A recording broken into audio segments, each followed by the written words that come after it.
ఏమైంది డల్ గా ఉన్నావు? అత్తయ్య అమ్మ అవ్వలేదంటే ఇదేనేమో. ఇప్పుడు ఏమైందని చెప్పి అట్లా మాట్లాడుతున్నావు? నీకు అలాగే అనిపిస్తది. నేను అత్తయ్య మీద ఏదో కంప్లైంట్ చెప్తున్నాను కాదు కానీ, నీ పేరెంట్స్ ని కూడా నా పేరెంట్స్ అనుకునే చూసుకున్నా.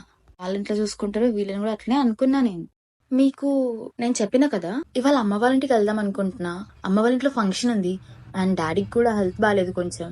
ఒక 2 days ఉండేసి వస్తా. నువ్వు కూడా రా కదా. నువ్వు వెళ్ళు, నేను నెక్స్ట్ టైం వస్తా. అమ్మకి చెప్పినా మరి? చెప్తా, అదే ఇప్పుడు చెప్పేసి వెళ్తా. అయ్యో అట్లెట్లా పడ్డారు, చూసుకోవాలి కదా మెల్లగా. అత్తయ్య డాక్టర్ చెప్పిండు మీరు 2 days వరకు రెస్ట్ తీసుకోవాలంట. ఏం పనులు చేయొద్దు సరేనా. ఇంటికి పోతా అనుకున్నట్టు ఉన్నా కదా, నేను చూసుకుంటా. మీరు టాబ్లెట్స్ వేసుకోండి. అత్తయ్యని మంచిగా చూసుకుందామని చెప్పి టాబ్లెట్స్ ఇచ్చి, ఫుడ్ తెచ్చి, కాళ్ళు ఒత్తి, ఫ్రూట్స్ ఇచ్చి చూసుకున్నా. మా అమ్మని ఎలా చూసుకుంటానో అలాగే చూసుకున్నా. కానీ తగ్గిపోయింది, అంత తగ్గిపోయింది, అంత మంచిగా అయిపోయింది. ఇంటికి వెళ్ళేసి రావాలా ఒక 2 days, డాడీకి బాగాలేదు అని చెప్పి అంతే. ఏమొద్దు, ఎందుకు, అక్కడ చూసుకునే వాళ్ళు చాలా మంది ఉన్నారు అని చెప్పి. నాకు తెలీదా అక్కడ ఎంతమంది ఉంటే ఏంటి, నా పేరెంట్స్ ని నాకు చూడాలని ఉండదా? ఇక్కడ అత్తయ్యనేమనలేను, అక్కడ మమ్మీకి ఏం చెప్పుకోలేను.